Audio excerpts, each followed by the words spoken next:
मला धावडा या वृक्षाच्या हा विषय दिलेला आहे त्या वृक्षाबद्दल माहिती सांगण्यासाठी. तर धावडा या वृक्षाची प्रस्तावना बघू आपण. धावडा हा महाराष्ट्रातील महत्त्वाचा पानझडी वृक्ष आहे.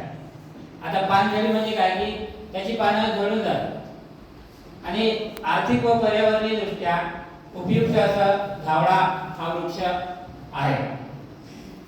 त्याचं जे नाव आहे आपण ज्याला सायंटिफिक नेम म्हणतो ते ॲनोजिनस लॅटिफोलिया आणि हे झाड याला इंग्रजीमध्ये एक्सलवूड असेही म्हणतात. कारण ह्या झाडापासून गाडीची चाकं म्हणजे पूर्वी ज्या बैलगाड्या वगैरे बनवायचे ते चाकं वगैरे या झाडापासून बनवत असायचे. बघा त्याचं भौगोलिक वितरण असं आहे की हे जे झाड आहे हे महाराष्ट्रामध्ये आणि मध्य प्रदेशमध्ये तसेच आपलं जे छत्तीसगड आहे या 3 ठिकाणी जास्त प्रमाणात आढळतं आणि जिथे 700 ते 1200 मिलीमीटर पर्जन्यमान असतो त्या ठिकाणी या झाडाचं प्रमाण जास्त आढळत आहे. या वृक्षाची ओळख आहे की त्याची उंची जी असते ती 10 ते 18 मीटर एवढी असते. त्याच्यानंतर त्याची जी साग आहे साग किंवा त्याचं जे खोड आहे त्याचा जो रंग असतो तो तपकिरी रंगाचा असा असतो आणि खोड सरळ असं असतं. बघा त्याची जी पाने आहेत ती लांबट हिरवी अशा प्रकारची त्याची पानं आहेत आणि उन्हाळ्याच्या सुरुवातीला किंवा हिवाळ्याच्या शेवटी ही जी झाडं आहेत त्याची पानाची गळती होत असते. ही पशुखाद्य म्हणून सुद्धा ही वापरली जातात.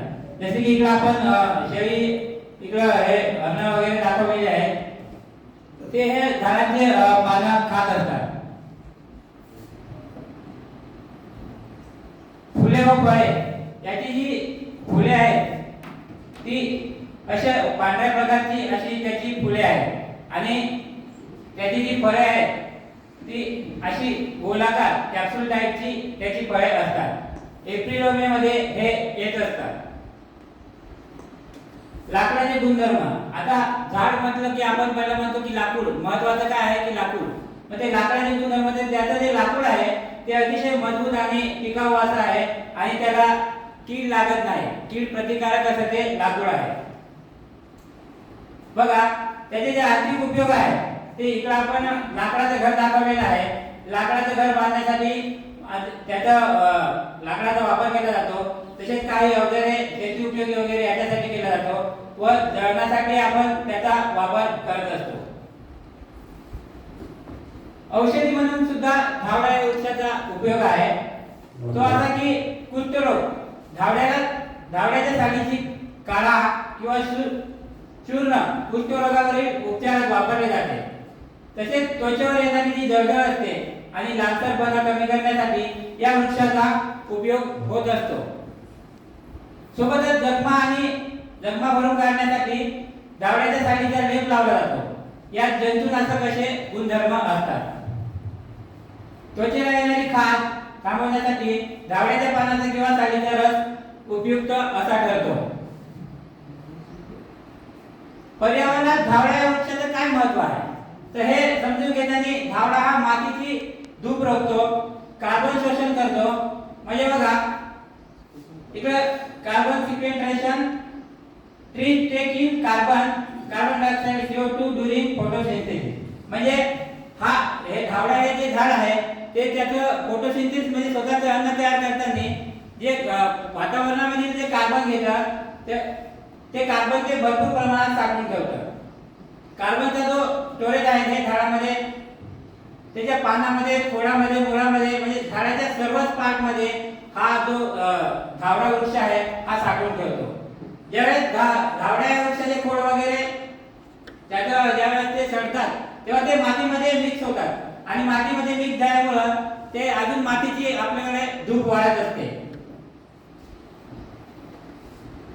Some carbon from decomposed from litter is released to atmosphere. म्हणजे ज्या वेळेस झाडं हे आपण तोडतो किंवा वनवा वगैरे लावतो त्यावेळेस झाडं हा आपला कार्बन जो असतो तो वातावरणामध्ये हवामानामध्ये सोडून देत असतात आणि त्याच्यामुळं खूप मोठे ग्लोबल वॉर्मिंग सारखे हवामान बदल किंवा पाऊस जो आहे तो आपण ज्याला म्हणतो पाऊस तो नेहमी सारखा पडत नाही आणि ते असं झाडं कार्बन वगैरे याच्यामुळे ते सोडून देत असतात. Biodiversity animal biodiversity play role is supporting the carbon cycle. म्हणजे याची जी झाडं आहेत, आता तुम्ही म्हणाल की जसं की सरांनी मगाशी प्रश्न विचारला की बायोडायव्हर्सिटी म्हणजे आता काय उपयोग आहे, तर बायोडायव्हर्सिटी म्हणजे असं की जसं म्हणलं की आपण सर्व माणूस असो प्राणी असो जे एकमेकांवरती आपण डिपेंडेंट असतो, तर याचा जो पाला असतो जसं आपण म्हटलं मगाशी मी दाखवलं होतं की याची जी पानं ती शेळ्या मेंढ्या हरणे हे खात असतात, नीलगाय वगैरे सर्व हे जे तृणभक्षी प्राणी आहेत ते याची पानं खात असतात आणि जसं की मेंढी शेळी हे आपण म्हणजे जे मांसाहारी माणसं आहेत ते त्याच्यानंतर त्याला खात असतात, म्हणजे एकमेकावरती डिपेंडेंट आहे.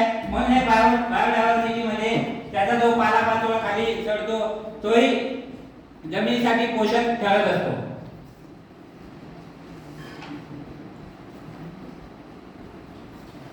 धावड्याची मुळं ही खोलवर असतात, पण धावड्याची मुळं जमिनीत खोल मातीची धूप रोखण्याचे काम अनुभव आणि ते जागतिक वातावरणासाठी कार्बन शोषक असतं. त्यासाठी एक वाक्य आहे, जागतिक तापमान वाढ रोखूया, कार्बन शोषक वृक्ष जगवूया.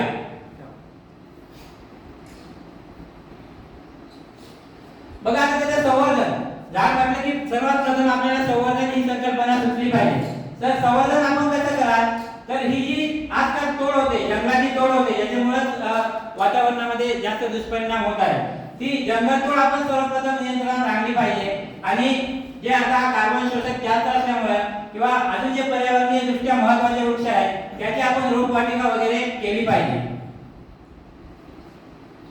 निष्कर्ष काय आहे की धावडा हा वनसंपदेचा आधार आहे. आरोग्याचा अनमोल ठेवा, घराभोवती धावडा लावा. पृथ्वीचं जर वाचवायचं असेल प्राण तर करा झाडांचे रक्षण आणि सन्मान. धन्यवाद.